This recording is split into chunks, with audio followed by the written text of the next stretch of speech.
Welcome to Detective Duo, where classic mysteries come alive, from quiet villages to secret meetings with Tommy and Tuppence themselves. Do remember to subscribe and tell us in the comments where you're listening from tonight. It began, as so many uneasy evenings do, with laughter that didn't quite reach the eyes. The dining room of South Audley Mansions glowed in its usual civilized way, the soft gleam of silver, the low murmur of the coal fire, the comforting clink of crystal. Tuppence Beresford had gone to absurd lengths to make everything just right. She had dressed the table as though for an ambassador, lace runner, flowers that matched the curtains, even the good soup tureen she rarely trusted out of the cupboard. Tommy, surveying her handiwork, privately wondered if it wasn't all a bit overdone for 6 friends and a pot roast, but he kept that opinion strictly to himself. Marriage had taught him a strategic silence. Major Allerton will arrive late, Tuppence announced, adjusting a place card. He always arrives late. It's part of his self-image, the kind of man who keeps his medals waiting. Tommy grinned. And Crane? Punctual to the point of hostility. If he says 8, he means 7:59. The doorbell chimed, affirming her prediction.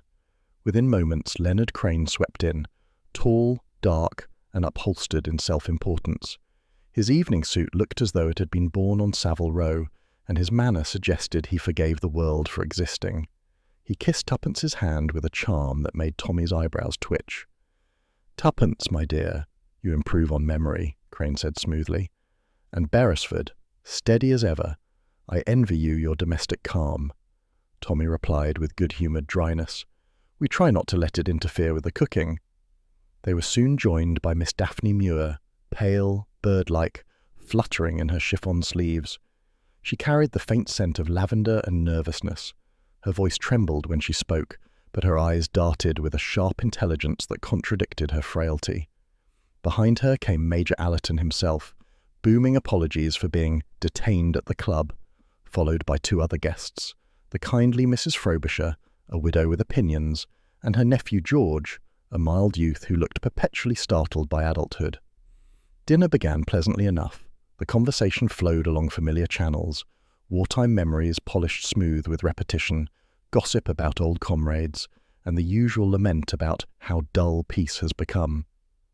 Tommy contributed cheerfully, though he noticed Tuppence's ears prick at every oblique remark.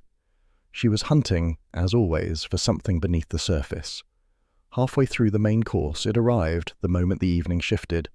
Crane set down his glass and leaned forward. "Tell me, does anyone still remember the old transfer ledger?" There was a pause, the kind of stillness that settles when a forbidden word is spoken. Mrs. Frobisher blinked. George looked blank, but Allerton's fork stopped halfway to his mouth. "I thought that was all destroyed," Allerton said gruffly. "Apparently not," Crane replied. "Rumour has it someone kept a copy. Very inconvenient if true." Tuppence gave a polite laugh. "You make it sound like a ghost story." "Perhaps it is," Crane murmured. "A ghost that names names." Daphne Muir's hand trembled. Her spoon clattered faintly against her saucer. "Surely that's all ancient history," she said. "After all, we were on the same side." "Were we?" Crane's smile did not reach his eyes. "The war ended, Miss Muir, but human nature didn't." An uncomfortable silence fell. Even the fire seemed to hesitate in its crackle. Tommy, sensing the mood collapse, tried to redirect conversation toward the dessert, but the air had changed. Crane's words hung there, invisible but inescapable. Major Allerton drained his glass with military precision, his jaw tightening. "You always had a flair for melodrama, Crane. I suppose business has been dull if you've taken to resurrecting old spook tales." Crane's reply was soft, almost lazy. "Oh, it's not dull at all, especially when one of the names on that list may still be cashing in favours." Tuppence's hand froze midway to the teapot. She felt Tommy glance at her, a flicker of shared alarm. Crane's gaze swept the table, savouring the tension like a fine wine. "Let's not quarrel," Mrs. Frobisher interjected briskly. "It's indecent to speak of the war at table." "Indecent," Crane echoed, smiling thinly. "Yes, that's one word for it." Dessert arrived, Tuppence's best lemon pudding, but the flavour had gone out of the evening. Conversation turned brittle. Daphne murmured about the theatre. George attempted a joke no one heard. By coffee, even Tuppence's sparkling wit had dimmed. Crane rose early, offering smooth farewells that carried no warmth. At the door he paused, turning back with a faint smile. "You know, my dear Mrs. Beresford, it's curious how history sits at the table with us. One can never be sure who's dining, the guest or the ghost." Then he was gone. When the door shut behind the last guest, Tuppence leaned against it, exhaling. "Well," she said, "if that wasn't the most uncomfortable meal since the blackout, I'll eat my hat." Tommy loosened his tie. "Make it pudding. The hat looks expensive." She ignored the jest, pacing. "Did you see Allerton's face when Crane mentioned the ledger? He looked ready to throttle him." "Allerton looks ready to throttle everyone," Tommy replied. "It's his way of feeling alive." Tuppence stopped pacing. No, there was something else, fear. And Daphne, poor creature, she was shaking like a leaf. He shrugged. "Old nerves. The war did that to people." "Tommy," she said slowly, "don't you ever feel we never truly left it? That it just went underground, into people's memories?" He smiled faintly. "You're waxing poetic again. We're middle-aged, Tuppence, not characters in a spy novel." "Speak for yourself," she said crisply. "I'm just getting interesting." They began clearing the table together, a domestic ritual that had become second nature. The plates clinked softly, the silver caught the lamplight, but even in the warm glow of their own home, the air seemed to carry a chill. When Tommy reached for the tray, his sleeve brushed a folded napkin, Crane's place setting. A small dark ring marred the linen, a trace of spilled coffee or perhaps wine, but beneath it lay something else, a torn corner of paper, brittle and faintly yellowed. He picked it up, frowning. "What's that?" asked Tuppence. He read the faded type. "Classified. Operation Halcyon. That's all it says, no more than a scrap." She took it gently, examining the texture. "It's old, very old. Why would he have had it?" Tommy shrugged uneasily. "Maybe he wanted to dramatize his story. You know Crane, always an actor." "Actors rehearse," Tuppence murmured. "And that line about betrayal, it wasn't offhand. He came here with an agenda." The clock chimed 9, its note soft and deliberate. Outside, a motorcar passed, its sound dwindling down the quiet street. Tuppence stood by the window, looking out at the lamplit square below, the glint of rain beginning on the pavement. "Do you think it was all just talk?" she asked. Tommy joined her, slipping an arm around her shoulders. "Probably. Men like Crane need an audience. You gave him one. End of story." But Tuppence's expression remained thoughtful. "No," she said softly. "Stories don't end so easily. They pause. They wait for the next chapter." She turned off the light. The fire flickered low, casting restless shadows across the table where the remnants of dinner gleamed faintly. A half-empty glass, a discarded napkin, the glint of a knife edge. The warmth of the room could not quite erase the echo of Crane's parting words. Later, in the hush before sleep, Tuppence spoke again. "Tommy?" "If there ever was a betrayal among our lot, do you think we'd know it?" He turned toward her in the dark. "I'd like to think so." She gave a small laugh, quick, bright, and a little sad. "I'd like to think so too." Then the silence closed in, companionable but uneasy, as if the walls themselves remembered every word that had been said over dinner. And in the dining room, where the table still bore the marks of the evening, the folded scrap of paper lay where Tuppence had left it, a relic waiting to be noticed again, under tomorrow's light. It was the clatter of the morning post that woke her, a scatter of envelopes hitting the parquet with the brisk efficiency of London's earliest messenger. Tuppence Beresford sat up in bed, hair tousled and expression alert. Beside her, Tommy muttered something about civilization's need for quieter mornings and buried himself under the blanket. "Post," Tuppence declared, reaching for her robe. "Possibly bills, possibly intrigue." "Mostly bills," came the muffled reply. She gathered the letters from the mat a few minutes later, still barefoot, the smell of coffee drifting from the kitchen. 3 envelopes. 1 bank, 1 charity circular, and 1 cream envelope without a stamp. Her name was written in a hurried hand, the ink uneven, the paper faintly crumpled as though it had been gripped too tightly. For a moment she thought it must be from Daphne. The woman's anxious temperament invited late-night confessions, but as she slit it open, her smile faded. He will strike again before the week is out. No signature, No date, only that single sentence written as if the pen itself had trembled. She read it twice, her pulse quickening in that delicious way familiar to anyone with an inconvenient fondness for danger. "Tommy!" she called. He appeared moments later, looking betrayed by consciousness. "If it's the milkman, I'm not duelling with him again over half-pennies." "Read this." She handed him the letter. He squinted. "Well, that's dramatic. Who's he, and why must he strike? Is this some avant-garde advertisement for razor blades?" "Tommy, please." Tuppence's tone was clipped. Someone pushed it under the door. No stamp, no postmark. Which means someone's handwriting practice got out of hand. But she was studying the words like a code breaker. "It's the same phrasing Crane used last night. He'll strike again. You remember? After the thing about betrayal." Tommy frowned, rubbing his chin. "Could be coincidence. Crane strikes me as the type to quote himself."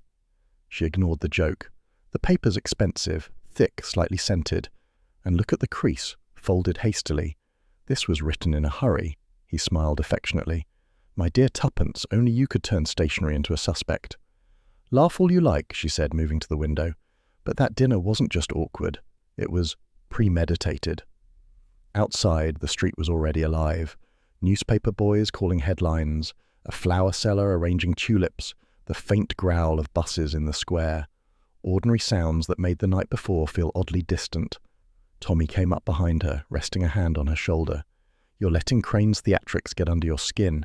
The man's a professional irritant." "Perhaps, but someone at that table was frightened, Tommy. I could feel it. Daphne's hands were shaking, and Allerton—" The telephone rang, sharp and unexpected. Tuppence crossed the room in 2 strides. "Beresford residence." A voice crackled through the receiver, male, hoarse, uncertain. "Mrs. Beresford, it's Allerton." She straightened. "Major Allerton, are you all right?" Yes, perfectly. I shouldn't be calling, really, but I need to—" There was a pause, filled with static. "There's something you and your husband should know, about last night." Tuppence felt Tommy's eyes on her, questioning. "Go on." But instead came a click, then silence. She stared at the receiver for a moment before hanging up. "He sounded terrified," she said quietly. "Or drunk," Tommy offered. "That's a man who never met a bottle he didn't salute." She shook her head. "No, this was different. There was something in his voice. Panic." "Which could still be gin," Tommy replied, but his brow furrowed. "Still, it's odd. Why call and hang up?" "Because he changed his mind," she said. "Or someone made him." Tommy sighed. "You're not suggesting—" "I'm suggesting," she interrupted crisply, "that we pay a social call. This morning." He groaned. "Uninvited? Tuppence, people don't appreciate unannounced visits before luncheon, especially the hungover variety." She moved briskly to fetch her handbag. "Then they shouldn't cultivate secrets if they want privacy." "Could we not simply telephone him back?" "Would you prefer to be hung up on twice?" she countered. Tommy recognized the tone, cheerful stubbornness armed with moral justification. "All right, fine. But if this ends with me interrogating a man in his dressing gown while you rearrange his furniture, I disown you." Tuppence smiled. "Nonsense. You'd be hopeless without me." An hour later, they were seated in a taxi heading toward Allerton Street, one of those respectable Mayfair terraces where curtains were drawn with military precision and scandal, when it occurred, was politely muffled. Tuppence watched the passing houses, each one a mirror of the next. "You know, Tommy, it's curious how the war rearranged people. Allerton was a major, Crane a financier, Daphne a frightened girl, and yet they all seem tethered to something that didn't end." Tommy folded the letter in his pocket. "You think the note refers to one of them?" "I think it's warning us about something connected to that dinner." "Or you're reading your own reflection in the teacup again," he said mildly. She gave him a sidelong look. "You'll see. My reflections tend to prove accurate." The driver pulled up before Allerton's building, a brick block with a brass nameplate and the discreet air of loneliness money often buys. As they climbed the stairs, the silence thickened. The landing smelled faintly of smoke and polish. A single newspaper lay folded by the door, untouched. Tuppence pressed the bell. No answer. She knocked. Still nothing. "Perhaps he's out," Tommy suggested. "Perhaps," she said, trying the handle. It turned easily. "Tuppence," he hissed, "you can't just—" but she'd already stepped inside. The flat was dim, curtains half drawn, air heavy with stale whiskey. 2 glasses on a side table, one full, one empty. Papers scattered across the desk, a gramophone needle stuck at the end of a record, whispering its dry hiss. "Allerton," she called softly. No reply. Tommy sighed, resigned to the inevitable, and followed her in. "If he finds us snooping, we'll never be invited anywhere again." "I'd say we're beyond the stage of invitations," Tuppence murmured. She picked up a sheet from the desk. It was a bank notice, overdraft, significant. Beneath it, an envelope marked confidential. She slipped it back just as Tommy pointed toward the mantelpiece. "Look there." A photograph in a silver frame, a group of officers smiling for the camera. Among them, unmistakably, Leonard Crane. "So he was in service," Tuppence whispered, "and lied about it." "Or he has a fondness for other people's souvenirs," Tommy said. The man's vanity could fill a warehouse. Before they could speak further, a floorboard creaked behind them. Both turned sharply, but it was only the building's porter, a thin man with the apologetic air of one always in trouble. "Beg pardon, sir, madam," he stammered. "Major went out early, said he had business. Looked—" he hesitated. "Looked a bit off, if you'll pardon me saying so. I didn't actually see him leave, mind, just found the paper on his mat." "Did he have visitors?" Tuppence asked. The man frowned. "Not that I saw, though there was a gent last night, a tall fellow, sharp suit, didn't stay long, can't recall his name." She and Tommy exchanged glances. "Thank you," Tuppence said, pressing a coin into his palm. As they stepped back into the hallway, Tommy muttered, "Well, that was fruitless." "On the contrary," Tuppence said, "we know he's frightened, we know he's in debt, and we know Crane lied about something. That's a fine harvest for a morning's trespass." Tommy smiled faintly. "You have an odd definition of fine." "I have an odd definition of dull," she replied, "and this isn't it." They walked down into the pale daylight, the sound of the city swallowing their thoughts. Behind them, in the quiet flat above, a telephone began to ring again, unanswered, insistent, as if trying to outpace fate itself. 20 minutes later, after a second panicked call that cut out mid-sentence, Tuppence insisted they go back. The door to Major Allerton's flat stood slightly ajar, as if it had been left open by hesitation. Tuppence glanced at Tommy. "If he's expecting us," she murmured, "he's forgotten the rules of hospitality." Tommy gave a low whistle. "Or he's very sure of his company." They exchanged a look and stepped inside. The air was thick with the ghost of cigars and whiskey, not the pleasant kind that lingers after laughter, but stale, heavy, as though the night had gone wrong and left its breath behind. The fire was cold, the ashtray freshly emptied. "Allerton?" Tommy called. "It's Beresford. We've come about your rather cryptic telephone call." Silence. Then Tuppence saw him. He was slumped in the armchair nearest the fireplace, head tilted slightly to one side, mouth half open in what might have been surprise. One arm hung limply over the side, fingers brushing the rug. On the table beside him stood a decanter half drained, one glass neatly placed beside it. Tuppence's breath caught. "Tommy!" He crossed quickly, checking the man's pulse with the grim competence of old intelligence habits. A moment later he shook his head. "Gone. Sometime in the night, I'd say." Tuppence looked around, her voice steady though her stomach tightened. "Whiskey. A solitary drink before bed, perhaps. But look, the glass hasn't been touched." Tommy frowned. "You mean—" she pointed. "There are 2 glasses, one here and another on the mantel. Faint trace of a ring, but that one's been wiped."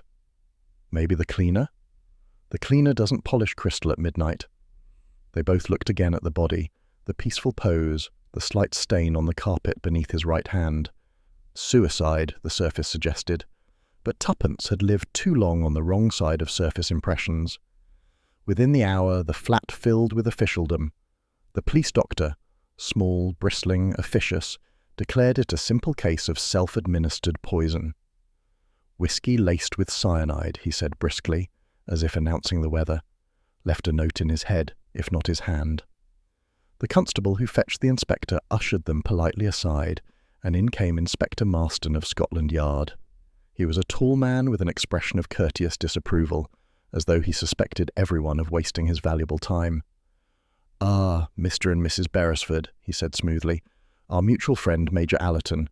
I'm told you discovered the scene?" "Yes," said Tommy.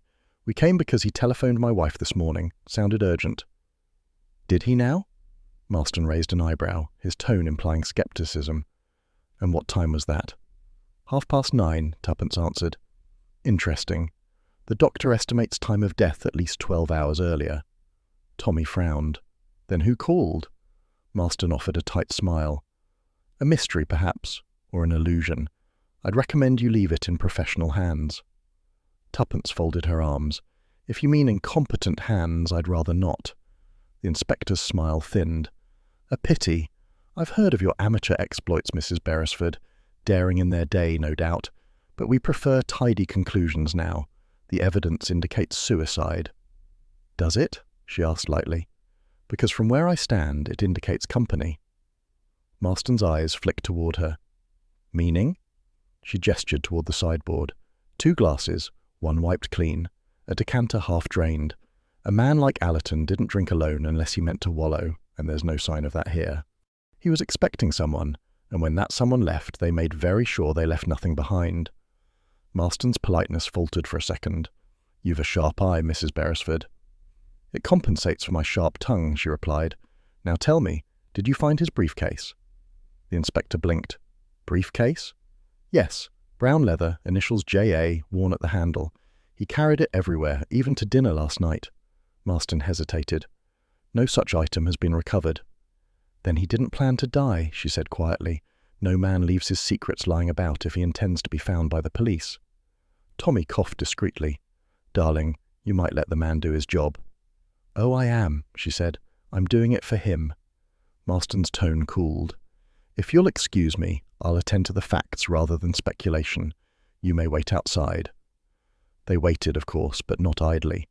While the inspector busied himself with notes and constables, Tuppence's eyes swept the room.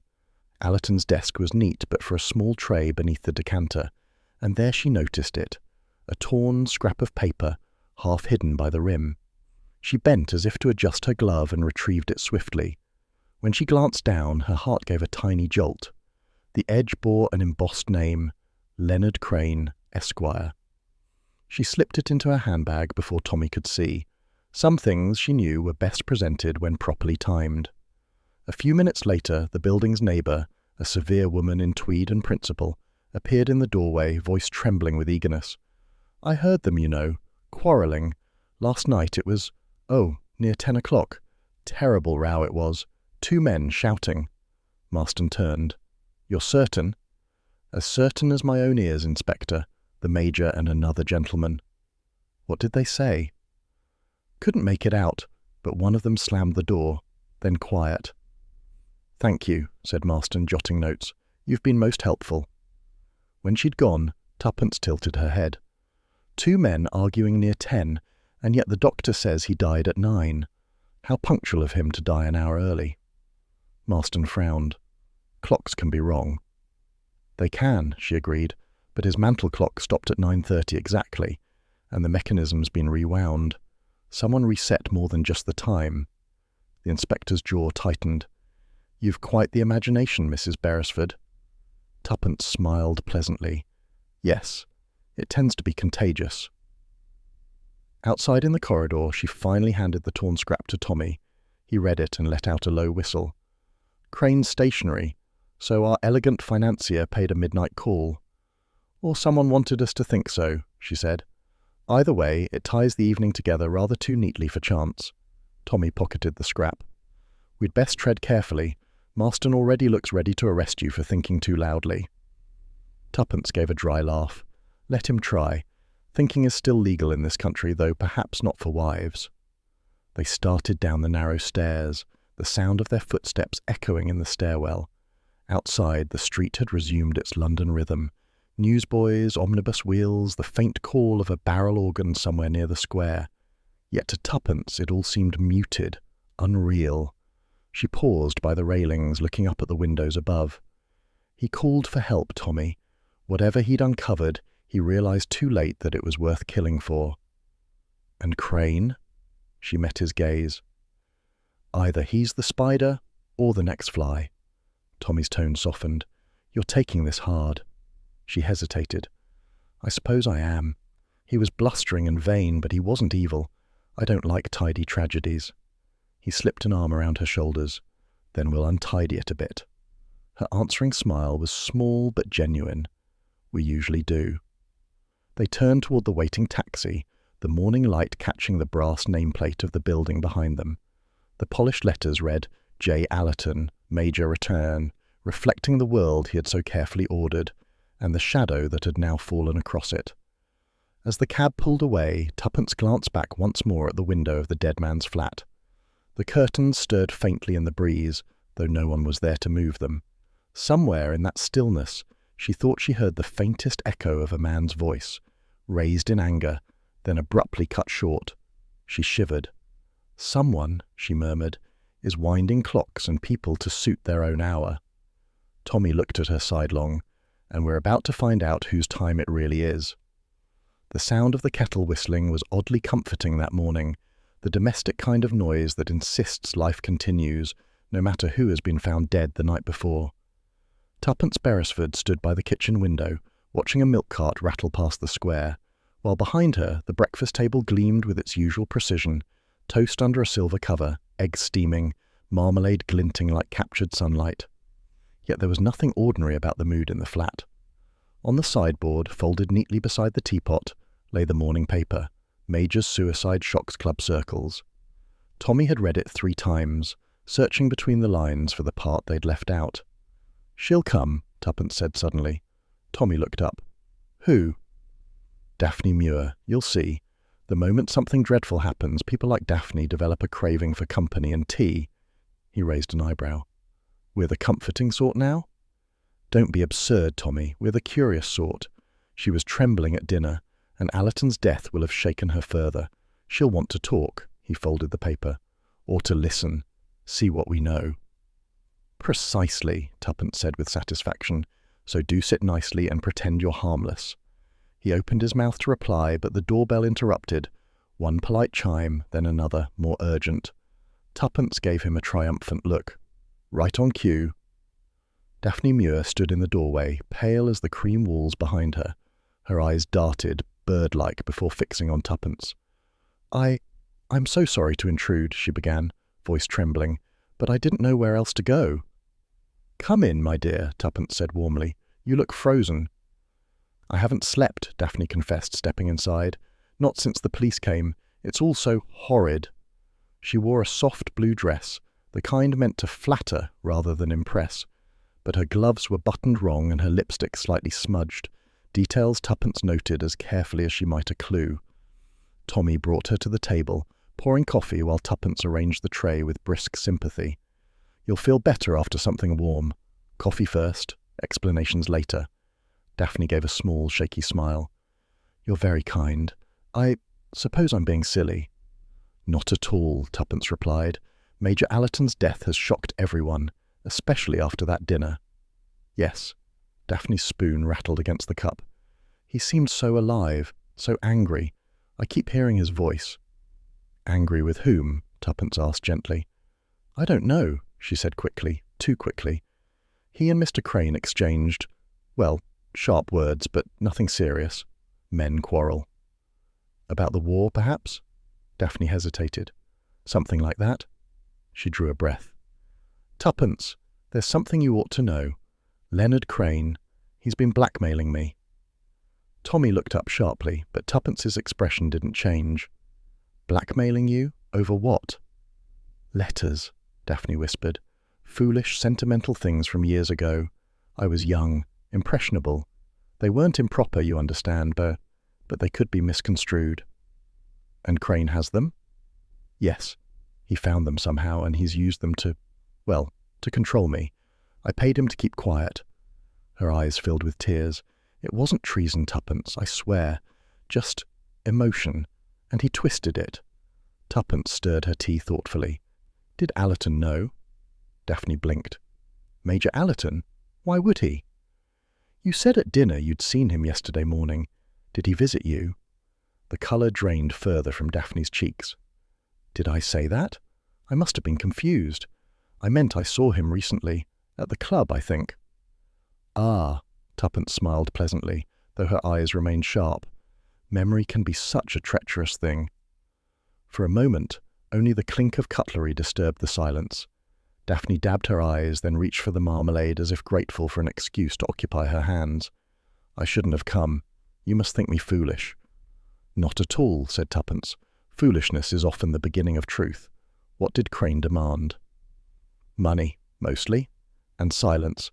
He said if I breathed a word, he'd show the letters to the papers." "Did you tell him about Allerton's death?" "No." Daphne's tone sharpened with fear. "I wouldn't dare. He'd only say I was trying to turn suspicion elsewhere." "Suspicion?" Her eyes widened. "You don't think anyone suspects me?" Tuppence gave a light laugh. "My dear, the police are quite content to call it suicide. You're perfectly safe. For now." Daphne's cup trembled. "I hate that man," she said suddenly. "Crane. He smiles as if he's doing you a favor, but he's venomous. I wish—" She stopped herself, color rising in her cheeks. I wish he'd leave London." "Many people do," Tommy said dryly. "Usually after taking someone's money." That drew a ghost of a smile from her. "You're as sharp as ever, Mr. Beresford." He raised his cup. "Old habits. My wife collects mysteries the way some women collect hats." "Then you'll both laugh at me," Daphne said with a shaky attempt at humour. "A woman haunted by paper ghosts." "Not ghosts," said Tuppence softly. "Strings. And someone's still pulling them." Daphne's gaze flickered to the clock. "I must go. I shouldn't have come. Leonard mustn't know. He'd be furious." Tommy rose politely. "You'll be careful?" "Yes." She hesitated at the door. "I'm not wicked, you know. Just foolish." "We all are from time to time," Tuppence replied, "but some of us tidy up afterward." When the door closed behind her, silence filled the flat again, comfortable, domestic, and faintly deceptive. Tuppence stood for a long moment staring at the half-empty cup. Tommy leaned against the mantel. Well, that was a performance worthy of the West End. "She's frightened," Tuppence said. "She's something," he agreed. "But did you catch her slip? She said she saw Allerton yesterday morning. Yesterday morning he was alive, yes, but the dinner was that evening. So what was she doing with him before?" "Precisely," said Tuppence. "And she changed her story the instant I pressed her. She's hiding more than love letters." Tommy frowned. "You think she could be mixed up in his death?" "I think she's entangled, and perhaps someone's tightening the web." He gave a low whistle. "You're certain Crane's behind it?" Tuppence reached for the discarded newspaper. The photograph of Crane, confident, sleek, a man too smooth for comfort, stared back. "He's behind something. Daphne's fear isn't imagined." "Then we pay Mr. Crane a visit?" Tommy asked, his tone deliberately casual. She smiled. "After breakfast. One must never confront evil on an empty stomach." He chuckled. "Remind me again why I let you drag me into these things." "Because you'd be bored without me," she said serenely, buttering toast. "And because deep down you're just as bad." Tommy pretended to sigh. "All right, Sherlock, where do we start?" "Mayfair," she said briskly. "Leonard Crane's flat. And Tommy, no jokes about blackmail or sentiment. He strikes me as a man who enjoys verbal fencing almost as much as cruelty." He saluted with his coffee cup. "Noted. I'll polish my restraint." "Do," said Tuppence, "and wear your least trustworthy smile. We're going spider hunting." She gathered her handbag, her expression calm, composed, but in her eyes glimmered that unmistakable spark Tommy had learned both to admire and fear. Outside, the morning sun had strengthened, glinting off passing cars, but inside South Audley Mansions the breakfast table stood like an abandoned stage, cups cooling, crumbs scattered, and a faint scent of fear still lingering where Daphne Muir had sat. The lift to Leonard Crane's apartment moved with the silent self-importance of wealth. Polished brass reflected Tommy's expression, equal parts curiosity and mild irritation, while beside him Tuppence adjusted her gloves with the air of a woman preparing for an interview with the devil.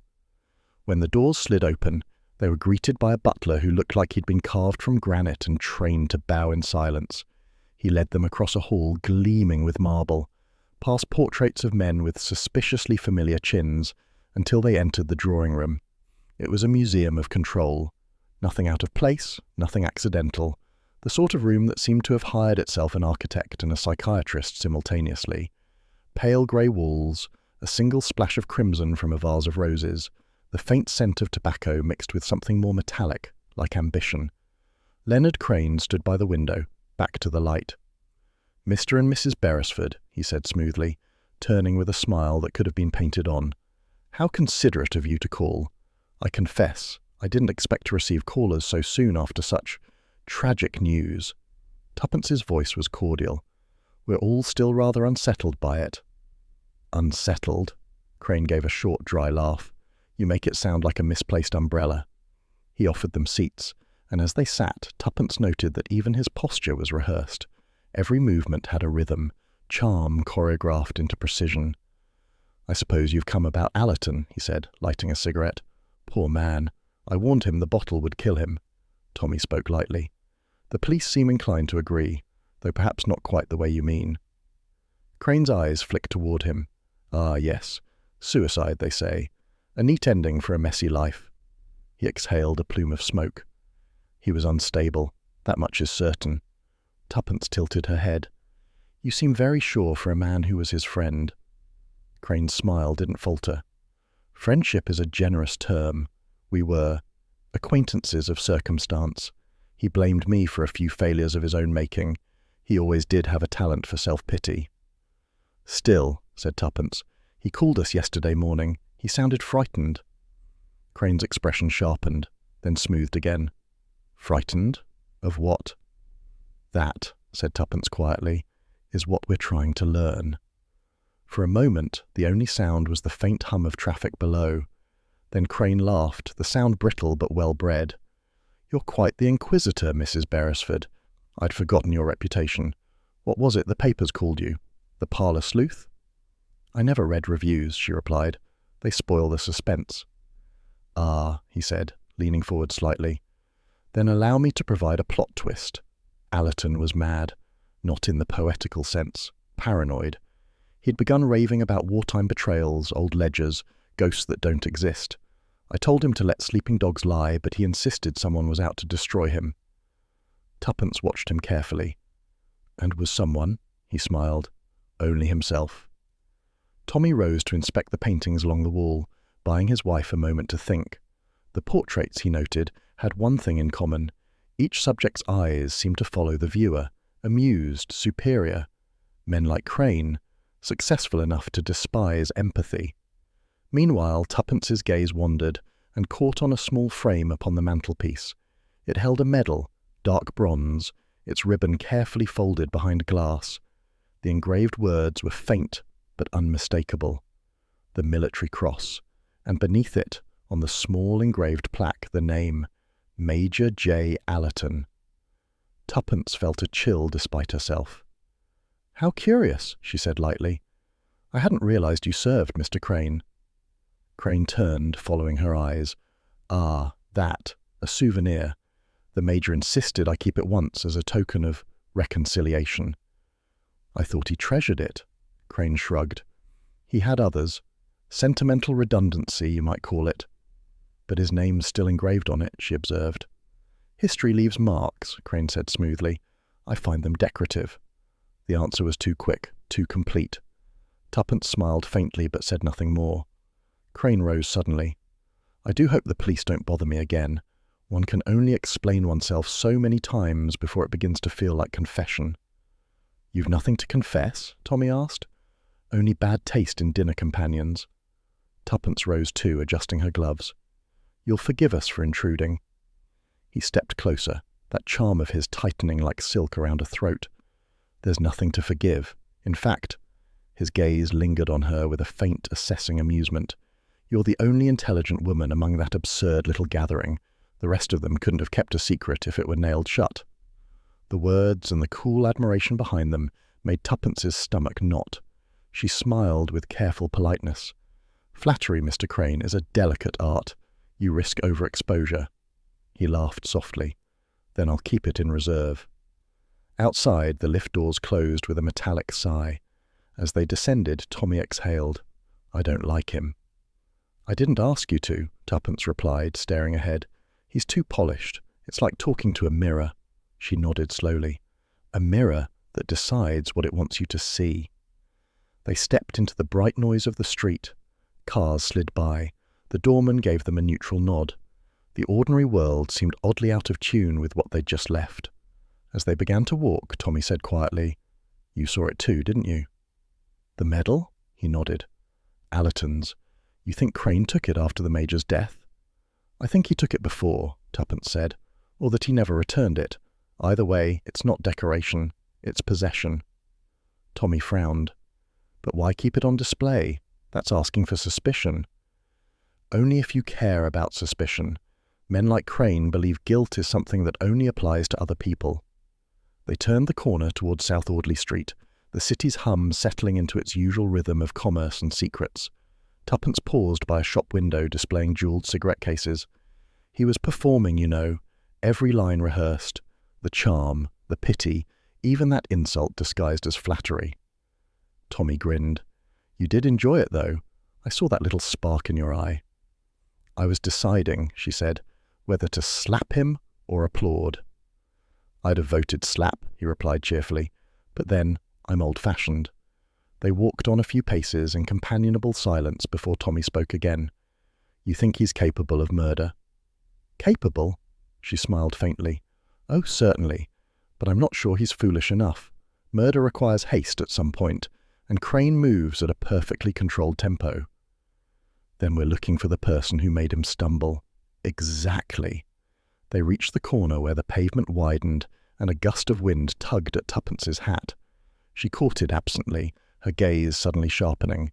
Across the street, half hidden behind a newspaper kiosk, stood a man in a dark overcoat and hat, too still for a casual pedestrian, too deliberate in his attempt to appear indifferent. Tommy followed her glance. "Friend of yours?" "Hardly, but he's been there since we left the building."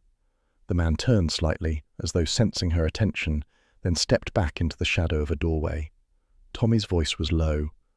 "Do we cross over?" "No," said Tuppence softly. "Let him think we haven't noticed." They walked on, their reflections sliding along the polished windows. At the next corner she risked a glance back. The figure was gone. Tommy muttered, "Either we've got admirers or someone's keeping score." "Either way," Tuppence said, "I'd rather not be on their list." Back at South Audley Mansions, the late afternoon sun slanted through the curtains, scattering pale gold across the carpet. Tommy poured 2 cups of tea, a gesture of normalcy that somehow felt almost heroic. Tuppence, sitting by the writing desk, unfolded her notes. Allerton dead, Crane with his medal, Daphne frightened into silence, and now a man following us. "Coincidences," Tommy suggested. "Coincidences," she said, "are just conspiracies with poor timing." He laughed softly. "You're enjoying this." "Not yet," she said. "Enjoyment comes when things begin to make sense. Right now, we're in the web, and I don't even know who's spinning it." Tommy raised his cup. "Then here's to the spinner. May he underestimate us thoroughly." Tuppence smiled, but her eyes remained thoughtful as she looked toward the window, toward the street where someone unseen might still be standing.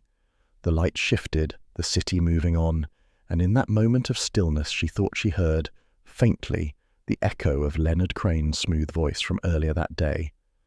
"You're the only intelligent woman at that absurd dinner." Flattery, she knew, was the most refined form of warning. Tuppence Beresford had always believed that government buildings were designed to discourage curiosity. The Ministry Records Office was a prime example, an expanse of stone corridors that smelled faintly of dust, ink, and resignation. The walls were a dull bureaucratic beige, and every sound, footsteps, murmured voices, the shuffle of files, seemed muffled by years of discretion. She stood at the reception desk with her brightest smile and a forged letter of introduction from Mrs. Edith Loxley, research consultant. It was amazing what a typewriter, carbon paper, and confidence could accomplish. "I'm assisting a retired colonel with a monograph on post-war administrative procedures," she told the clerk, who nodded without understanding a word. "I believe some of the halcyon records are relevant." The name hung in the air for a heartbeat too long.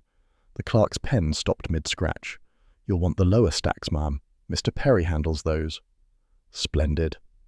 The lower stacks were colder, the air heavier. Rows of filing cabinets stretched into a dim infinity, broken only by an occasional desk lamp halo. At the far end sat a man in a brown cardigan, his spectacles magnifying mild, blinking eyes. "Mr. Perry?" He looked up as though startled to find himself visible. Oh, yes. Yes, indeed. Can I help?" "I hope so," Tuppence said, lowering her voice conspiratorially. "I'm looking for records related to the Halcyon program. Personnel, administrative, that sort of thing." His reaction was immediate, a stiffening, a flicker of alarm quickly smothered.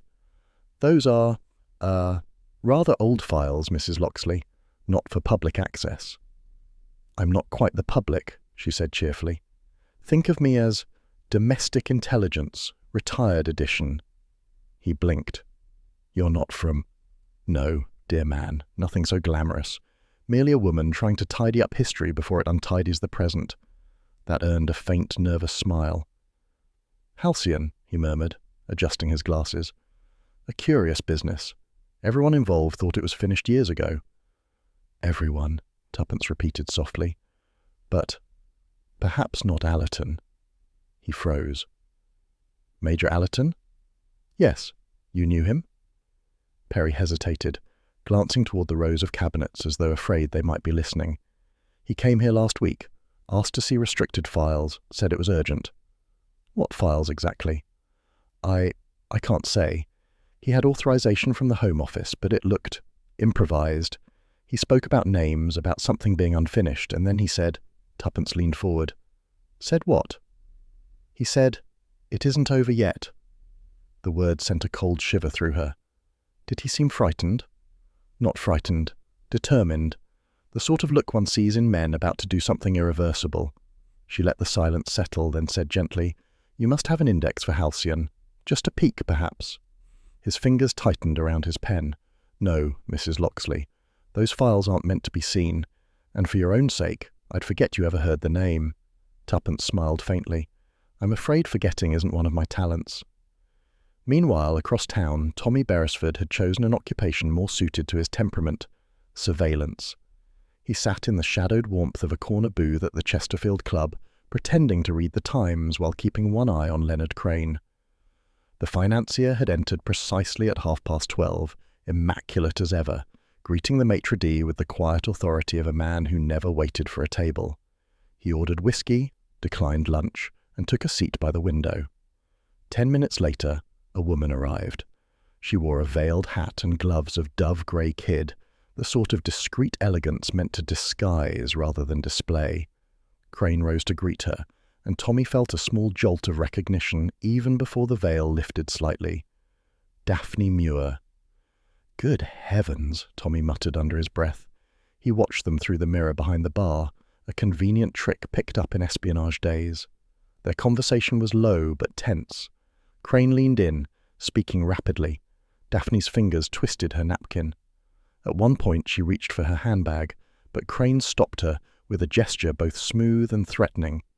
Tommy couldn't hear the words, but he read enough in their faces. A man pressing, a woman cornered. After 15 minutes, Daphne rose abruptly. Crane caught her wrist for a second, his mouth forming a word Tommy couldn't make out, then released her.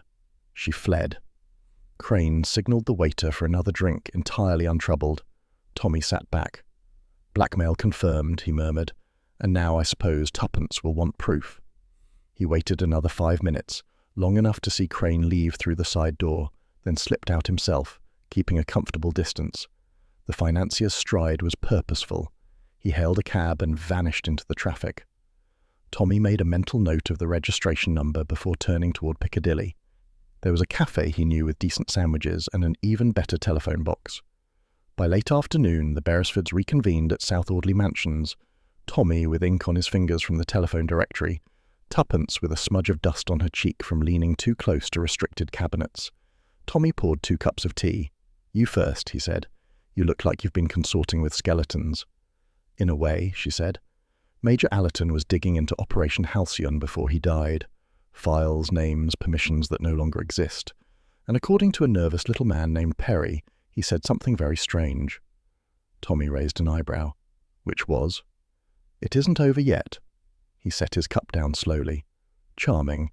You realize that phrase never precedes anything pleasant. She smiled faintly. No, it usually precedes murder. Speaking of which, Tommy said, Crane had lunch with Daphne today. Or rather, she had a panic attack with him. I tailed them to the Chesterfield Club. She looked ready to faint, and he looked like he was enjoying it. Tuppence's expression sharpened. So the blackmail's real. Oh, very.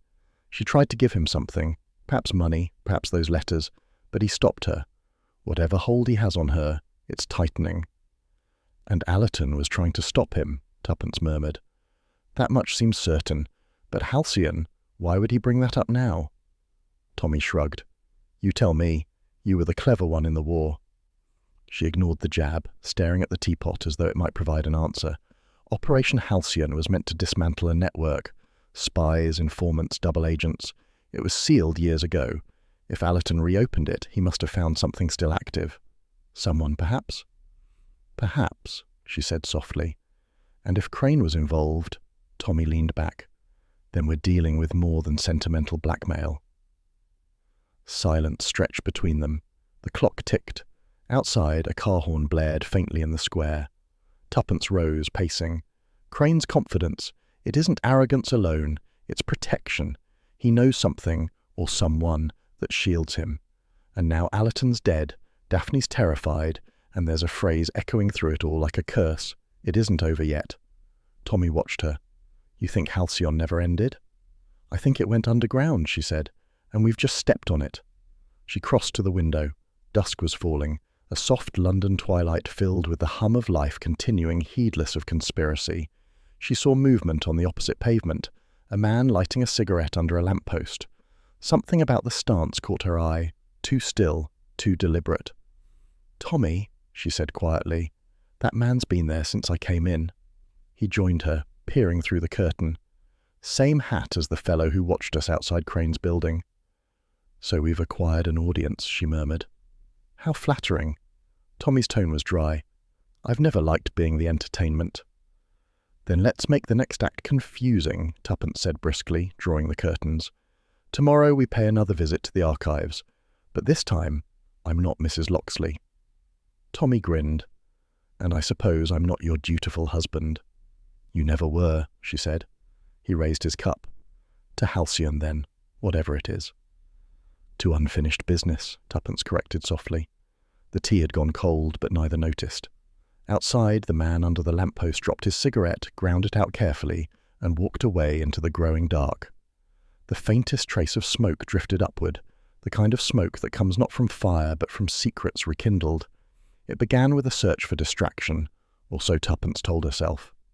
The morning after their unsettling talk of Halcyon, Tommy had been summoned to a luncheon with one of his former intelligence colleagues, and the flat at South Audley Mansions seemed oppressively quiet without him.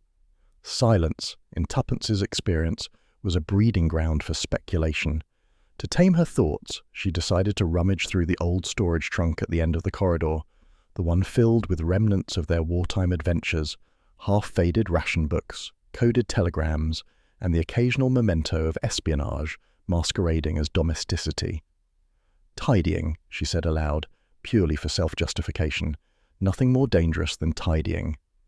Inside, under a yellowing bundle of reports and Tommy's long-forgotten field notes, she found it, a battered scrapbook, its leather cover warped with age. On the first page, in her own neat handwriting, was a label. Halcyon, 1943-44. Confidential. She hesitated only a moment before opening it. There they all were, faces she hadn't seen in years. Uniformed men and women posing with a forced cheer that war never quite believed in. The photos were brittle, the edges curling like memories that refused to stay flat. She turned a page and stopped. It was a group photograph taken outside a requisitioned country house in Kent, the headquarters of Operation Halcyon. Officers and clerks all arranged in neat rows before a half-collapsed oak. Allerton was there, unmistakable, smiling that self-satisfied grin. Beside him stood Daphne, looking absurdly young, her cap askew, and in the back row, half obscured by the shadow of a truck, a figure blurred by motion. Tuppence leaned closer. The face was indistinct, but the outline, the sharp angle of jaw, the proud set of shoulders was unmistakable. Leonard Crane. She sat back slowly, a faint prickling at the nape of her neck. Crane had denied ever serving. At dinner, he'd spoken of the war with that detachment peculiar to men who'd profited from it rather than endured it. But here he was, or someone who could be his double, lurking in the background of a halcyon photograph. She took the album to the writing desk and fetched a magnifying glass. Under closer scrutiny, the illusion held. Same build, same posture, even the faint white streak above the temple, a scar he still bore. "Well," she murmured, "that's inconvenient for a liar." By the time Tommy returned, Tuppence had covered the dining table with a small battlefield of documents, maps, photographs, and faded index cards. "Good heavens," he said, hanging up his coat. "What have you done to lunch?" "I'm feeding us facts instead," she said briskly. "Sit down. You're late for history." He did, eyeing the table warily. "This looks like the ministry's attic exploded." "Halcyon," she said simply. "Allerton, Daphne, and Crane all appear in connection. Look at this list of regiments." She pushed a card toward him. Daphne served as a cipher clerk under Major Allerton. Crane, according to this, though under a false name, was listed as a logistics officer attached to Halcyon's intelligence wing. Tommy frowned. Crane in uniform? I'd have paid to see that. "Apparently, the army couldn't afford him for long," she said. "He vanished from the records in late 44. Temporary leave for injury, it says. Conveniently, the same month 2 supply convoys disappeared en route to Dover." "And the man has the gall to display Allerton's medal in his flat," Tommy muttered. Tuppence smiled thinly. "It's not gall, Tommy, it's ownership. Crane doesn't steal, he appropriates."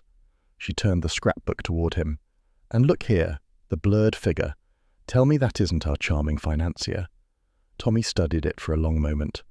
"I'll be damned. He even tilts his head the same way." She closed the book. "We need confirmation. I'm going to show this to Daphne." "Is that wise? She's already trembling like a mouse in a cat show." "That's precisely why she'll talk," Tuppence said, standing. "Fear loosens tongues, particularly when guilt is mixed in." The drawing room of Daphne Muir's small Kensington flat smelled faintly of lilies and anxiety. The curtains were drawn, though it was only afternoon. Daphne herself looked wan, wrapped in a silk robe too bright for her complexion. "Tuppence, what a surprise!" "I thought we might have a little chat," Tuppence said cheerfully. "I brought some old photos. You always enjoyed the sentimental sort." Daphne's smile faltered. "Photos?" Tuppence placed the scrapbook casually on the coffee table, open to the halcyon group shot. She watched the younger woman's eyes move across the image, recognition, discomfort, and finally alarm. "I haven't seen that in years," Daphne whispered. "Where did you—" "It was among our old files," Tuppence said lightly. "I'd forgotten how crowded those days were. So many faces. Look, Allerton yourself, that dreadful Captain Moresby." Daphne's fingers twisted in her lap. "Yes, those were difficult times."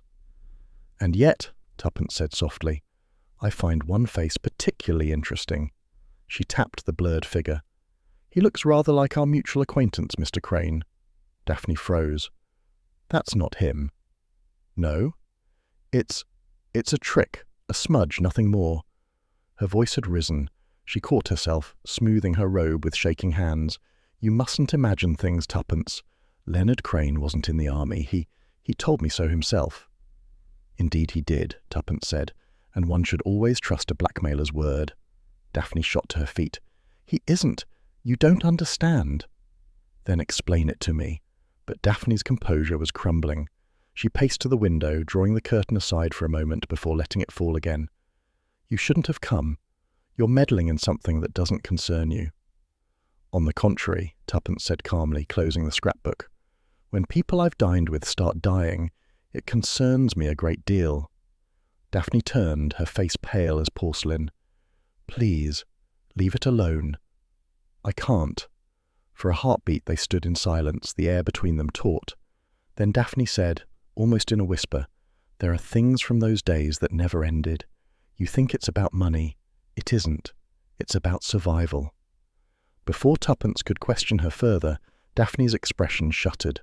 "I have to go," she said abruptly. "I have an appointment." And with that she fled the room, leaving Tuppence alone with the lingering scent of lilies and secrets. That evening, Tommy found her by the fire, the scrapbook still open beside her chair. "You were right," she said without preamble.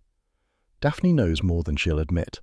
The photograph frightened her, properly frightened her, and she said something curious before she left, that it's not about money, but survival.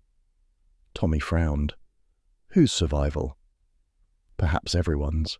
She sighed, closing the scrapbook. We're dealing with something that began 20 years ago and never stopped. Before he could reply, the doorbell rang. Both of them looked up. It was late, far too late for casual callers. Tommy crossed to the door cautiously. On the mat lay a small brown parcel, tied neatly with string. No name, no return address. He brought it in and set it on the table. Tuppence regarded it with unease. "Don't tell me it's ticking." He smiled grimly. "Not yet." He cut the string and unwrapped the paper. Inside was a scuffed leather briefcase, Allerton's unmistakably. The initials J.A. faint but clear. Tommy opened it slowly. It was empty except for a single sheet of paper folded twice. He unfolded it and read aloud, "Loyalty has its price." They stared at the words, the silence heavy as lead. Tuppence was the first to speak. "And apparently, someone's just begun collecting." The knock at the door came softly at first, so soft that Tommy thought it might have been the pipes again, or perhaps the wind nudging at the pane. But then it came again, deliberate and unmistakable. 3 quick raps, 1 pause, then another. Tuppence glanced up from the table where the open diary lay between them. "That," she said quietly, "is not the milkman." Tommy rose, crossing the sitting room in 2 strides. He opened the door just enough to see a young man standing in the corridor, his coat soaked through and his hair plastered to his forehead. He couldn't have been more than 25, handsome in a tense, unpracticed sort of way, with sharp eyes and a face that had seen too many disappointments for its age. "Mr. Beresford?" the young man asked, his voice low and urgent. Tommy's hand tightened on the door. "Depends who's asking." The stranger hesitated, then said, "My name is Colin Kent. I need to speak to Mrs. Beresford. It's about Operation Halcyon, and about my father." 10 minutes later, he sat opposite them by the fire, cradling a steaming cup of tea he hadn't yet touched. The warmth of the room didn't reach his posture. His shoulders remained stiff, his eyes wary. Tuppence studied him as one might a complicated riddle. "You said your father was R.K. Kent, the same Kent mentioned in the Halcyon diary?" Colin nodded. "That's right. Robert Kent. Captain Robert Kent. You've read it then." Tommy exchanged a glance with Tuppence. "We've read some of it. Enough to know your father was accused of leaking a list of agents during the war." Colin's jaw tightened. "Accused, yes, but not proven. My mother never believed it, though she died with the shame of it hanging over us. My father died in disgrace, branded a traitor. I've spent half my life trying to prove otherwise." He leaned forward, his voice trembling with both anger and exhaustion.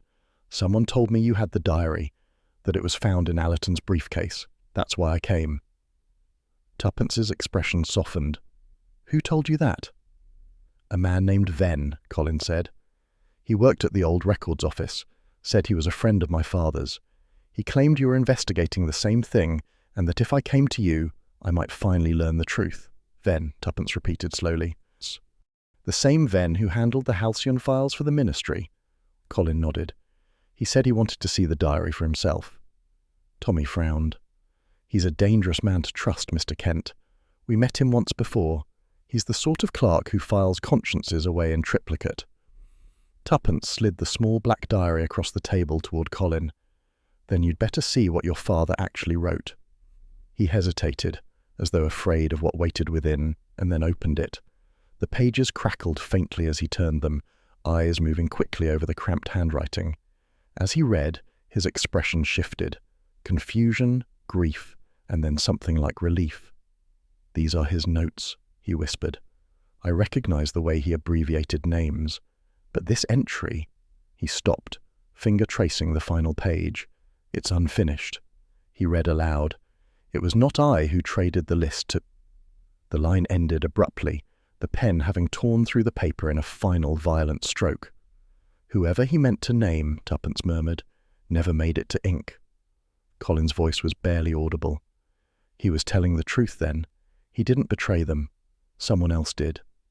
Tommy leaned back, studying him. If that's true, Mr. Kent, then your father died for someone else's secret, and someone made sure the evidence stayed buried. Colin nodded slowly. He used to say strange things to me as a boy, about how truth wears many uniforms. I never understood what he meant until now. Perhaps, Tuppence said, he meant that loyalty can look like treason, and vice versa. A sudden metallic click broke the stillness. All three turned toward the door just as it swung open. Ven stood there, his mild face framed in the doorway like an unpleasant punctuation mark. The same cardigan, the same apologetic smile, but his hand, half hidden in his coat pocket, gripped something unmistakable, a revolver. "Well," he said pleasantly, "it seems you've saved me the trouble of searching." Tommy rose slowly. "Breaking and entering is a bit below the dignity of the civil service, isn't it?" Ven stepped inside, closing the door behind him with deliberate care. "One must adapt, Mr. Beresford. The civil service, after all, never truly retires.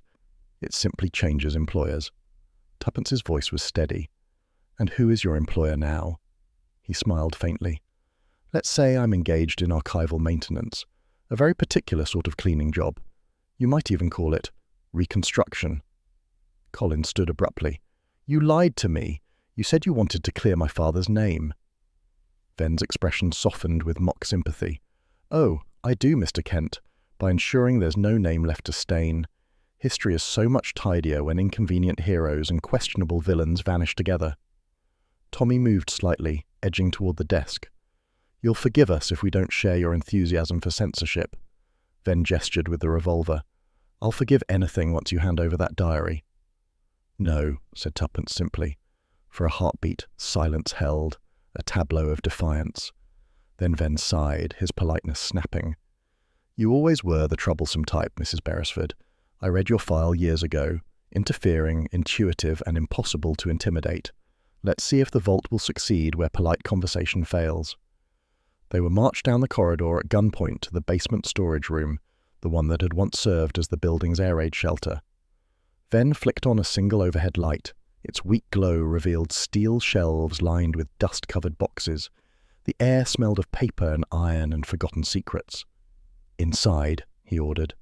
Tuppence obeyed with a dignity that infuriated him. Tommy followed, muttering, "I've always wanted to be part of a classified document." Colin, pale but steady, entered last. Ven shut the heavy door behind them and turned the bolt. "Don't waste your breath shouting. These walls are soundproof." "You seem awfully prepared for this sort of work," Tommy said lightly.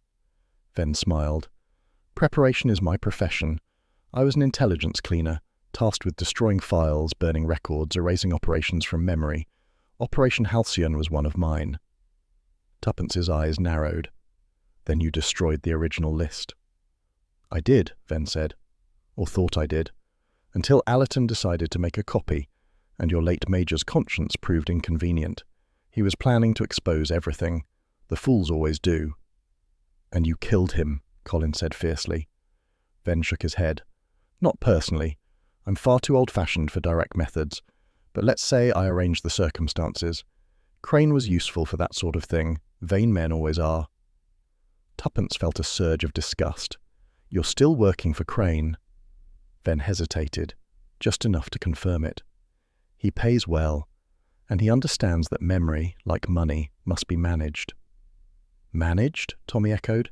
"You mean erased?" "Precisely. Allerton's death, Crane's nervous little dinner, your charming investigations, all of it has been most inconvenient. But once this diary is gone and your names are added to a tragic household accident, the ledger will finally balance." He turned toward the shelves, searching for something among the boxes. Tuppence's eyes darted quickly around the room. The vault door was locked. The light bulb buzzed faintly overhead. A small ventilation grate sat above the far wall, too narrow to climb through, but perhaps wide enough to be noticed if someone outside looked. She caught Tommy's eye, and in that silent exchange they shared a plan as old as their marriage. She would distract, he would act. "You've gone to an awful lot of trouble," Tuppence said conversationally, "but there's something you haven't considered." Ven turned. "And what's that?" "That we're rather difficult to erase." Tommy lunged. The next few seconds blurred into motion, the clatter of metal, the sharp cry as the revolver fired into the shelves, the acrid smell of gunpowder. Colin darted forward, striking Ven's arm, sending the weapon skidding across the floor. It slid to rest at Tuppence's feet. She kicked it aside and grabbed the nearest box, hurling it at Ven's head. He stumbled, swore, and crashed against the table. "Out!" Tommy shouted. "Go!" They bolted for the door. Tuppence tried the handle, locked as expected, but the bolt was external, not built in. Ven, recovering, laughed hoarsely. "You can't leave, no one can hear you." "Then we'll make sure they do," Tuppence said. She seized the metal lamp from the table, swung it hard, and shattered the light bulb. Sparks hissed, plunging the vault into semi-darkness, but the noise echoed down the corridor beyond. "Someone's bound to notice that," she murmured. Ven lunged again, and this time Tommy met him halfway. The two men grappled briefly before the older man collapsed, gasping, as the door above them creaked. Footsteps, voices. A constable's shout cut through the silence. "Open up! What's going on down there?" Tuppence called out. "If you'd be so kind, we've a bit of a filing problem." Moments later, the door burst open. Light flooded in. Two policemen stormed the room, revolvers drawn. Ven didn't resist.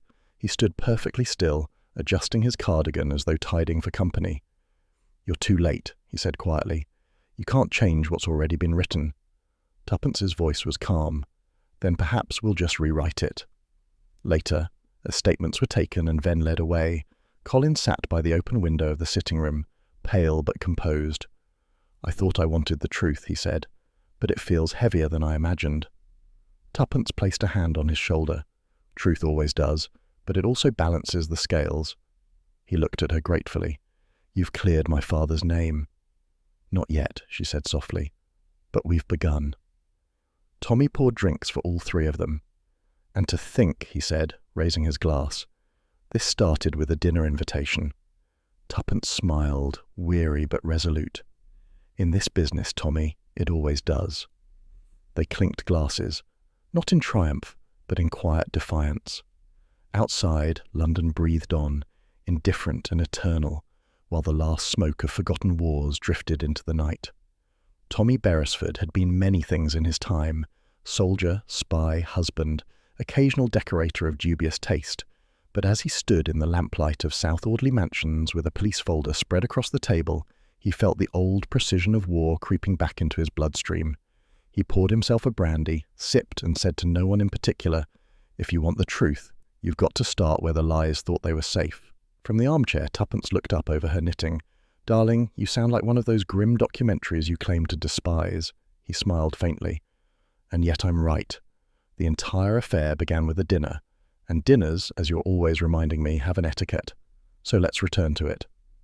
He opened a new file from Inspector Marston's notes, a photograph of the dining table from that night, the crystal tray of teacups placed precisely before the fire. "6 cups," Tommy murmured. "One for each guest, Allerton, Crane, Daphne, ourselves, and Miss Muir's companion who never arrived, every one examined by the yard." Tuppence set aside her needles. "And?" "Every cup bore clean fingerprints except one, Crane's." Tuppence frowned. "Clean, as in washed?" "As in wiped," he said, "wiped deliberately." She tilted her head.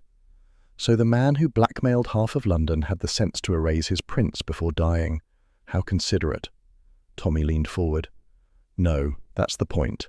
It wasn't suicide. Whoever handled that cup after him knew enough to remove his fingerprints, to make it look as though he'd done it himself." Tuppence considered that. "And the motive?" "Justice," Tommy said grimly, "or something dressed up as it." Later that morning, Tommy found himself once again descending into the labyrinthine Ministry Records Office, the same dim warren where Tuppence had met the timid archivist Perry days before. The man appeared from behind a stack of boxes, still blinking like an owl disturbed from slumber. "Mr. Beresford? Oh, I was hoping your wife might come instead." Tommy grinned. "She has her own missions today. I'm the stand-in sleuth." Perry looked nervous. "You shouldn't be here, sir. After what happened with Ven, there's been talk, audits, security reviews." "I'll be quick," Tommy said. "You told my wife Allerton was looking into Operation Halcyon. What about Crane? Did his name ever cross your files?" The archivist hesitated, then drew a thin envelope from his jacket pocket. "I shouldn't have this," he whispered, glancing over his shoulder, "but you'll see why I kept it."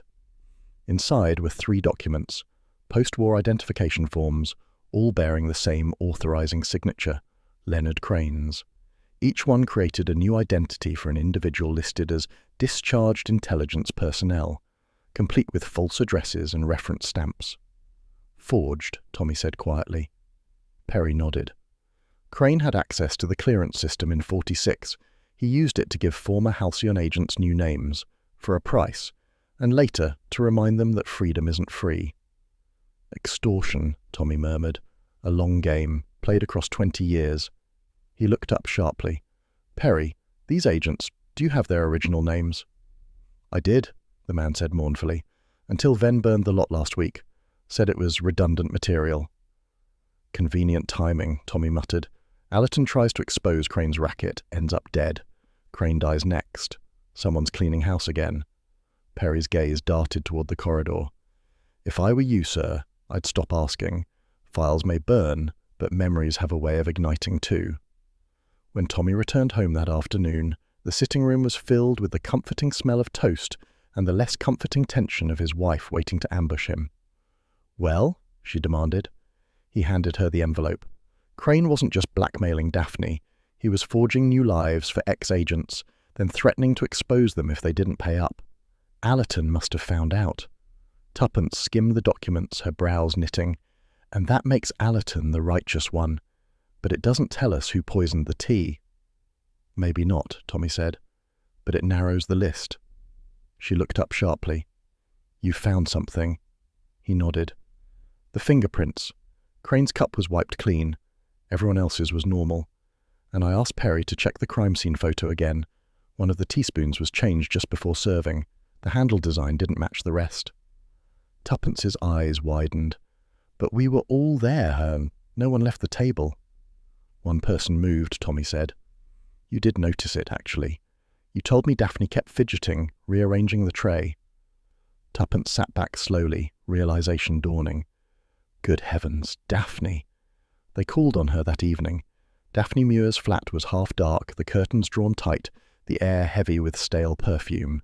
She looked even paler than before, her eyes rimmed red, her hands trembling as she poured tea with mechanical politeness. "I wish you wouldn't come," she said softly. "Each visit feels like another shovel of dirt on something best buried." Tuppence smiled gently. "We're not here to bury anything, my dear. We'd simply like to understand." "Understand what?" "Why you changed the teaspoon." Daphne froze, the teapot mid-pour. What are you talking about?" "The tray that night," Tommy said quietly. "You shifted it, then swapped one spoon for another. Crane's cup, to be precise." Her face drained of colour. "That's absurd." "Not really," Tuppence said. "It's quite sensible if you were following instructions. You were frightened that evening, too frightened for it to be just Crane's blackmail. Someone was already pulling your strings." Daphne's hand shook. The teapot clinked against the cup. "I didn't want to hurt him." "But you did serve the tea," Tuppence said softly, "and he died drinking it." Daphne's voice broke. "You don't understand. I had no choice." She pushed back her chair, almost stumbling as she crossed to a small writing desk. From the drawer she drew out a folded piece of paper, the edges yellowed and crumpled. "This," she said, thrusting it toward them. Tuppence unfolded it carefully. The note was written in a bold, slanted hand. "Serve justice for betrayal. The time has come." Beneath, a single initial, J. Tommy frowned. "Allerton?" Daphne nodded, sobbing. "It's his handwriting. I'd know it anywhere. He sent it 2 days before his death. I thought it was a command, a chance to redeem what I'd done during the war. He said the list had to be avenged, that Crane's death would cleanse us all." "And so you did as he asked," Tuppence said quietly. "I put the powder in the spoon," Daphne whispered. "I didn't even ask what it was, just that it would end the stain. But when I read about Allerton's death, I realized it was impossible. He couldn't have written it. Could he?" Tommy studied the letter again. The ink was slightly uneven, the strokes heavier on the downsweeps, the same as Allerton's writing in the Halcyon diary, yet subtly off, too controlled, too deliberate. "No," he said slowly. I don't think he did. I think someone imitated his hand to make you believe it. But who would do such a thing? Daphne asked through tears. Someone who wanted both Crane and you out of the way, Tuppence murmured. Someone who's been playing both sides from the start. Tommy looked at her sharply. You think Ven again? She nodded. He knew the handwriting, the history, and he's not the sort to waste ink if he can weaponize it. When they left Daphne's flat, the rain had started, a light silver drizzle that streaked the pavement like a film developing in slow motion. Tuppence walked briskly beside Tommy, her expression tight. She's telling the truth, she said. You saw her hands. She couldn't have forged that note. She's a victim, not a villain. Tommy nodded. Which means Ven staged both deaths. Allerton's through coercion, Crane's through proxy, and he's still at large. Then we'll find him, Tuppence said firmly. We always do. Tommy smiled faintly. You sound confident. Confidence, she said, is merely deduction with lipstick. He chuckled, but his eyes were serious as they reached their building. On the doorstep lay an envelope, damp from the rain but neatly sealed, addressed in block letters, to the Beresfords, private. Tuppence bent to pick it up, tearing the flap open as they entered. Inside was a single photograph, the same halcyon group shot they'd studied days earlier, only this version was marked. A red circle had been drawn around one blurred figure, and beneath it, a single line scrawled in ink. The traitor never died. The handwriting was identical to Allerton's. Only now, both knew whose hand it truly was. Tuppence looked at her husband.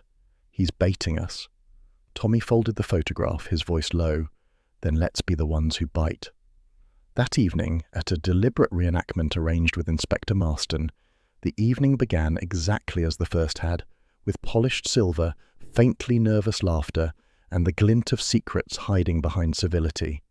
South Audley Mansions, that respectable haven of wartime nostalgia, had once again been transformed into a dinner table of intrigue. But this time, the performance had an audience in plain clothes. Inspector Marston of Scotland Yard, seated unobtrusively near the fire, his polite expression concealing professional curiosity. Tuppence, radiant in calm defiance, moved about the table as though conducting an orchestra of ghosts. I do hope you'll all forgive my sense of the dramatic, she said lightly, arranging the teacups with meticulous care. Tommy insists on proper reenactments when there's a mystery to be solved. Tommy, standing by the mantel, added with a grin, It's a habit from my stage days in intelligence. One learns that the best way to catch a liar is to let him believe the play's for someone else. The guests, a curious mix of allies and suspects, exchanged wary glances. Daphne sat rigidly, hands folded. Leonard Crane's seat remained empty, but the shadow of his presence lingered over the table like a stain that refused to wash out. And then there was Perry, the mild archivist, perched on the edge of his chair with nervous dignity. I'm still not certain why I've been summoned, Perry said, his voice barely above a whisper. This doesn't seem appropriate. Tuppence smiled with deceptive warmth. My dear Mr. Perry, appropriateness left the room with Major Allerton's ghost. We're only trying to find where he went. Marston leaned forward slightly. You said in your note, Mrs. Beresford, that this would clarify matters of the Halcyon affair. If this is to be an interrogation, I should prefer a formal record. Tuppence inclined her head. It won't be an interrogation, Inspector, merely a demonstration. We've come to understand what really happened to both Allerton and Crane. Tommy stepped closer to the table. The trouble began 20 years ago, when Operation Halcyon ended not with victory, but with compromise. Too many secrets, too many names. A few clever men saw opportunity where others saw duty. He looked directly at Perry. You were one of them, weren't you? The archivist blinked. Good heavens, no. I was a clerk, nothing more. I handled forms and requisitions. Precisely, Tuppence said softly. The perfect position for a man who wished to disappear. You were there when Halcyon's final list was compiled, the names of agents exposed or compromised. The list Allerton later tried to recover. Perry shook his head vehemently. Allerton was chasing phantoms. The list was destroyed years ago. Tommy's voice hardened. Destroyed by Ven, under your supervision.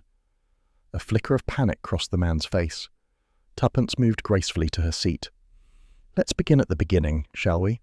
Major Allerton discovered that Leonard Crane was using post-war clearance documents to create new identities, and then extorting the very agents he'd once protected.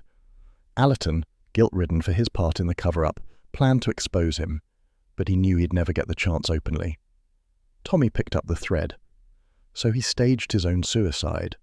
The bottle, the note, the missing briefcase, all intended to frame Crane temporarily, forcing the man into a corner where the truth might slip free. Daphne gasped softly. But it didn't work. No, Tuppence said, her tone calm but edged with sorrow. Because someone else was already playing the deeper game. Her gaze turned to Perry. You. The man laughed weakly, the sound brittle as glass. That's absurd. Why on earth would I? Because, Tommy said quietly, you weren't a clerk at all. You were one of Halcyon's embedded operatives, Robert Kent's colleague and rival, the traitor who sold the agent list to the enemy. A stunned silence followed. Perry's lips moved soundlessly. Then he said, You have no proof. On the contrary, Tuppence replied, her voice low and deliberate. The proof lies in your own caution. When we examined Allerton's diary, there were two kinds of ink on the final page, one fresh, one aged. The final line, "It was not I who traded the list," was written over an erasure. Someone had tried to remove a name and replace it with ambiguity. She slid a photograph across the table, a close-up of the page under magnification. The original handwriting, faint but visible, forms the outline of a P, a capital P, followed by an E. Perry's composure cracked. You can't possibly. We can, Tommy said, and we did. You were terrified Allerton would uncover you, so when he staged his suicide, you made certain it became real. You replaced his harmless sleeping draught with poison, the same powder you later slipped to Daphne in a letter forged as his command. Tuppence's tone softened. A cruel symmetry, Mr. Perry, using one victim to avenge another crime of your own. The archivist's hands were trembling. You're imagining things. Crane was the villain, not me. He betrayed Halcyon's code, exploited our records. Which you forged for him, Tommy cut in. You needed him to keep your secret alive. As long as Crane thrived, you were safe, the old traitor hidden behind the new one. Perry's face twisted. He deserved to die. The outburst hung in the air like a pistol shot. Marston rose from his chair, voice level but firm. You admit to killing Crane? Perry's shoulders sagged. Yes, I killed him. But it was justice. He ruined everything. He promised silence and then mocked me. Said he'd sell my name to the press, call me the ghost of Halcyon. So I gave him what he gave so many others. Oblivion. He slumped into his chair, voice breaking. Do you understand what it was like? The war ends, the world applauds heroes, and I live in borrowed names. The men I once commanded whisper that I'm dead. The only proof I exist lies in a file marked traitor. I didn't choose this. Tuppence regarded him quietly. Perhaps not, but you chose to live by it. There was no triumph in her tone, only the weary recognition of moral erosion, the way betrayal hardened into justification. Marston gestured to the constables waiting by the door. Mr. Perry, you'll come with us. We'll take your full statement at the yard. The man rose, dazed, the remnants of defiance flickering briefly in his eyes. You'll never cleanse it, you know. Halcyon will live as long as the lies do. Tommy said dryly, Then I suppose we'll have to start editing. After the police had gone, the room seemed to exhale. The silver tray gleamed again, empty but eloquent. Tuppence moved to clear the cups, her movements slow, thoughtful. Strange, isn't it? She said softly. After all this, it wasn't betrayal at the table. It was what they brought to it. Everyone arrived with their own deceit, their own reckoning. Tommy leaned against the mantel, studying her. You sound almost sorry for him. She smiled faintly. Not sorry, just aware. There's always a ghost left behind after men like Perry are caught, the ghost of what they wanted to be. Tommy poured 2 glasses of sherry, handing her one. And what do we want to be? She met his eyes. Alive, preferably before the next dinner invitation. They laughed, softly, sincerely, and clinked their glasses. Outside, the city was alive with its usual murmur, buses groaning, footsteps hurrying, laughter spilling from unseen windows. London had heard 1,000 secrets like Halcyon's before, and would hear 1,000 more. But, for the Beresfords, the evening ended not with triumph but quiet clarity, the kind that came from watching justice take its flawed human shape. As Tuppence drew the curtains, she looked once more at the table, the place where everything had begun. The teacups gleamed in the lamplight, innocent as ever. Yet beneath their porcelain sheen lingered the faintest trace of something unerasable. Not guilt, not grief, but the echo of truth finally spoken. The kettle was sulking again. Tuppence glared at it across the breakfast table, a stout, obstinate creature of a kettle that had refused to boil in sympathy with human affairs. "It's doing it on purpose," she said. "I can tell by the tone." Tommy, hidden behind the morning paper, murmured, "If that kettle starts writing anonymous letters next, I'm leaving you for a gas stove." She smiled despite herself, buttering toast that was already scorched around the edges. "You'd miss me dreadfully. Who else would provide you with such culinary peril?" "Married 25 years, Tommy said, folding down the paper, "and I still haven't learned to distinguish between breakfast and brinksmanship." The laughter that followed was small but real, the sort of sound that came after a storm had passed, when the air was still heavy but survivable. Tuppence poured tea, strong, dark, and thankfully unpoisoned, and said quietly, "Do you ever think about it, Tommy, how it all began?" "You mean the dinner?" She nodded. "The dinner, the letters, the ledger, all of it. A simple supper among old acquaintances, that's what we thought we were hosting." Tommy stirred his tea, and it turned into the resurrection of an old war. Outside, a milk cart clattered by, and somewhere a radio murmured a dance tune. The world, as ever, continued its routines, oblivious to the ghosts in London flats. Tuppence's gaze lingered on the sunlight catching the teacups. "It wasn't really about espionage," she said finally. "Not anymore. Allerton, Crane, Perry, they weren't fighting old battles. They were protecting what they'd become since. The real betrayal wasn't wartime secrets, Tommy. It was what peace did to them." Tommy considered that. Fear and greed. A tedious pair of villains, but remarkably industrious. She gave a soft laugh. "So practical of you." "Someone has to be. Between your intuition and my logistics, we managed to survive." "Barely," she smiled. "Still, I suppose we should count ourselves lucky. We've navigated through traitors, blackmailers, and bureaucrats, and come out with our tea intact." Tommy raised his cup. To tea, the one constant in British espionage.